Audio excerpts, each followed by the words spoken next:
Hi hello నమస్తే welcome to our channel. నేను సౌజన్య. ఎవరైనా కానీ రియల్ ఎస్టేట్ పరంగా పెట్టుబడులు పెట్టాలి అని అంటే అందరి చూపు కూడా హైదరాబాద్ వైపే ఉంది. సో అండ్ గత కొద్ది నెలలుగా చూసుకుంటే రిజిస్ట్రేషన్స్ కూడా పెరిగాయని అంటున్నారు. దానికి కారణం ప్రభుత్వం ప్రోత్సాహకరంగా ఉండడమే కారణం అని కూడా అంటున్నారు.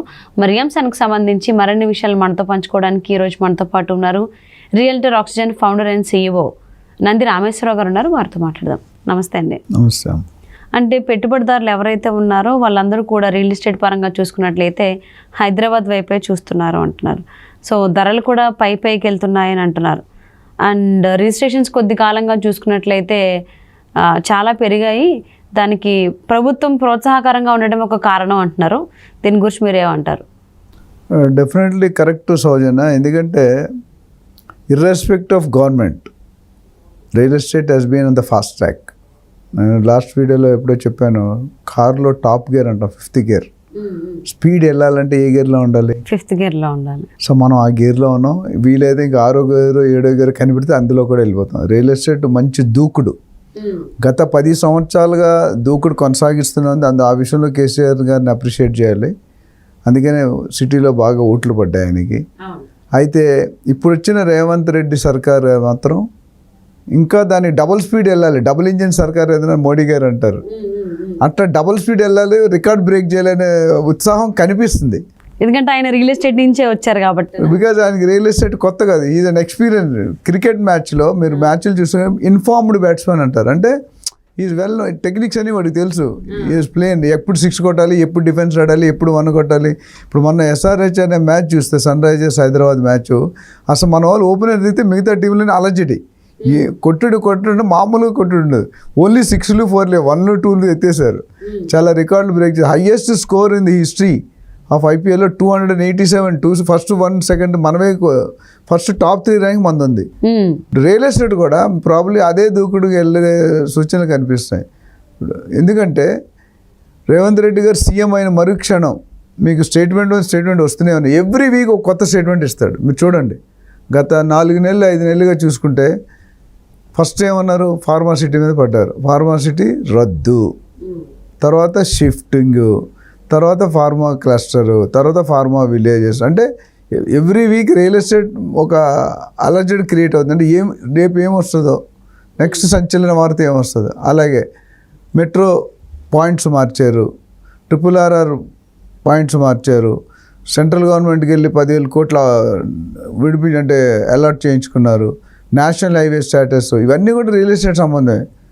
అట్లానే మీరు చూసుకుంటే HMD పరిధిని పెంచుతామంటున్నారు. నిన్న మొన్న కాక రిజిస్ట్రేషన్లు, భూమి స్థలాల రేట్లు పెంచుతూ ఉన్నారు. అంటే ఆయన వచ్చిన దగ్గర 10-15 డేస్, 1 వీక్ to 10 డేస్ ఒక స్టేట్మెంట్ వస్తూనే ఉంది. అండ్ ప్లానింగ్ కూడా ఇంప్లిమెంటేషన్ కనిపిస్తుంది. It is too early to tell. గత 4 నెలలు 5 నెలల్లో చాలా వేగవంతం అయిందని చెప్పొచ్చు రియల్ ఎస్టేట్. ఎందుకంటే లాస్ట్ టైం ఉన్న గవర్నమెంట్లో కొన్ని సెగ్మెంట్స్, కొన్ని సెక్టర్స్, ఒక పర్టికులర్ జోన్ మీద ఫోకస్ చేశారు. రేవంత్ రెడ్డి గారు ఇప్పుడు ఏమంటారు, తెలంగాణ 250 మెగా ప్లాన్ చేయమన్నారు. అంతకుముందు హైదరాబాద్ HMD 2031 మెగా ప్లాన్ చేశారు. ఇప్పుడు హైదరాబాద్ కాకుండా ఎంటైర్ తెలంగాణని ఇంక్లూడ్ చేశారు. అంటే urban area, suburban area, rural area, మూడింటి మీద ఫోకస్ చేయమన్నారు. ఎందుకంటే ఎవ్రీ ఇయర్ మీరు చూసుకుంటే కొత్త వాళ్ళు హైదరాబాద్లోకి వచ్చి దాదాపు 5 లక్షల పైనే సెటిల్ అవుతున్నారు. ఎవ్రీ ఇయర్ 5 నుండి 6-7 లక్షల మంది కొత్త వాళ్ళు వచ్చి హైదరాబాద్ వదిలి వెళ్ళట్లేదు. ఇప్పుడు ఒకప్పుడు అమెరికాలో ఉండేది, అమెరికా వెళ్తే మళ్ళీ ఇటు వచ్చి, ఇప్పుడు లేటెస్ట్ జాబుల్లో చాలా ప్రాబ్లమ్స్. వీసా లేదు, వ్యాలిడిటీ లేదు, 60 డేస్ కంటే జాబ్ లేకుండా ఉండకూడదు. సో అట్లా ఇప్పుడు హైదరాబాద్లో ఏంటంటే అందరికీ నచ్చే ప్లేస్ ఇండియాలోనే. ప్రపంచం మొత్తం, ప్రపంచం కూడా హైదరాబాద్ని రియల్ ఎస్టేట్ డెస్టినీగా చూస్తుంది. సో దానివల్ల రేట్లు అనేది ఇంతవరకు పెరగలేదు. గత 7-8 నెలలు ఎలక్షన్ కోడ్ మేబీ ఆగస్ట్ సెప్టెంబర్లో డిక్లేర్ చేసిన తర్వాత రేట్లు అనేది స్తంభించాయి. కానీ బిజినెస్ అయితే ఆగలేదు. చాలామంది ఏమంటారంటే ఎలక్షన్ కోడ్ బిజినెస్ తగ్గిపోయిందని. Absolutely wrong. మీరు కనుక రిజిస్ట్రేషన్ ఆఫీస్లో చూసుకుంటే తెలంగాణ రిజిస్ట్రేషన్ 5-6 వేలు రిజిస్ట్రేషన్ ఎవ్రీ మంత్ జరుగుతుంది, ఇంక్లూడింగ్ డిసెంబర్, జనవరి, ఫిబ్రవరి నేను చెప్తున్నా. అంటే ఆల్మోస్ట్ 15-20% హైయే ఉంది, కానీ తక్కువ అయితే లేదు. మీకు అర్థమవుతుందా? సో రిజిస్ట్రేషన్ పెరిగినట్టు గవర్నమెంట్ రెవెన్యూ పెరుగుతుంది. ఎవరైనా నాలెడ్జ్ ఉన్నవాళ్ళు, ఎక్స్పీరియన్స్ ఉన్నవాళ్ళు రియల్ ఎస్టేట్ని కెలకరు. రియల్ ఎస్టేట్ని డిస్టర్బ్ చేస్తే మన గొయ్యిలో మనం పడినట్టే. మనం తీసుకున్న గొయ్యిలో మనం గొయ్యి వేరే ఒకటి తీస్తాం, మనమే పడతాం.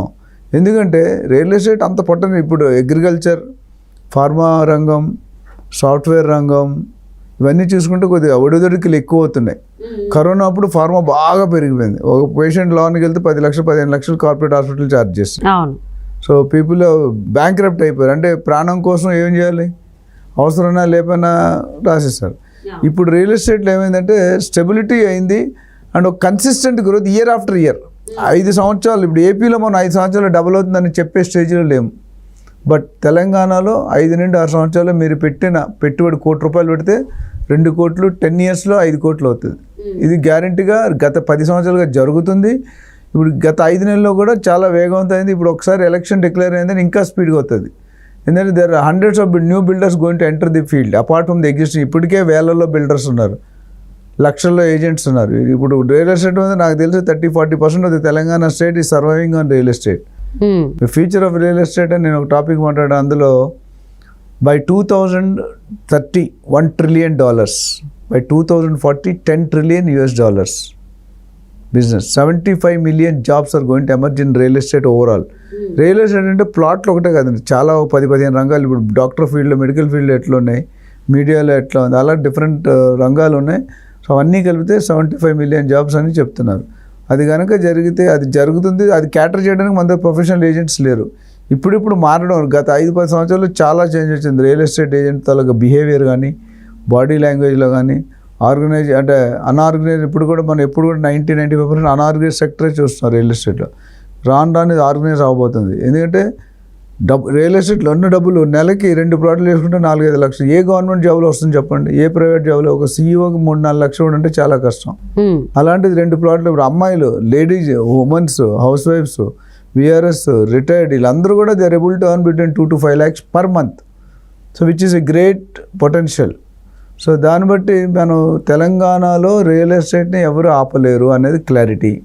ఇప్పటి నుండి నాకున్న 3 దశాబ్దాల అనుభవం బట్టి next 10 years we are going to rock real estate in Hyderabad and Telangana. There no. ఇప్పుడు ఏపీలో సీఎం చంద్రబాబు నాయుడు అయినా మన తెలంగాణకు ఒరిగేది ఏమీ లేదు. తెలంగాణలో పెట్టేది ఏపీ వాళ్ళు మాత్రమే కాదు. ఈ క్వశ్చన్ కూడా చాలా మంది అడుగుతున్నారు కాబట్టి క్లియర్ చేస్తున్నా. తెలంగాణలో రియల్ ఎస్టేట్ ఆపడం ఎవరి వల్ల కాదు. ఎందుకంటే ఆ టెంపోలో పడిపోయాం మనం. ఆ టెంపో ఇప్పుడు 5th గేర్ నుండి 0కి రావాలంటే ఎన్ని 5th to 4th, 4th to 3rd అని రావాలి కదా. అంత వచ్చే లేదు. ఎందుకంటే పీపుల్ హ్యావ్ మనీ. ఇప్పటికే చాలామంది వెయిట్ అండ్ వాచ్లో ఉన్నారు. యాక్చువల్లీ కొనుక్కునే వాళ్ళు ఇన్వెస్టర్స్ ఇప్పుడు కొనుక్కుంటే బెటర్, బెస్ట్ టైం. ఎందుకంటే తర్వాత ఎలక్షన్ తర్వాత 1-2 months రేట్లు పెరిగిపోతే 10-15% ఎక్కువ కొంటారు. దీంతోపాటు రిజిస్ట్రేషన్ రేట్లు కూడా మనం మాట్లాడుకున్నాం లాస్ట్ టైం. రిజిస్ట్రేషన్ రేట్లు కూడా పెరిగే అవకాశం. దానిలో double cascading, double spin attack అంటాం క్రికెట్లో. సో 1 భూమి స్థల రేట్లు పెరుగుతున్నాయి, 2 రిజిస్ట్రేషన్ పెరుగుతున్నాయి. సో 15% పెడితే 20% పెరిగినట్టు. సో దీన్ని బట్టి మనం చూసుకుంటే హైదరాబాద్ రియల్ ఎస్టేట్ గురించి, Telangana real estate you should not think any doubt ఉండొద్దు. బెనిఫిటే అంటే చాలామంది బెనిఫిట్ ఆఫ్ డౌట్ కింద ఆలోచిస్తారు. అవసరం లేదు. You are going to rock in real estate.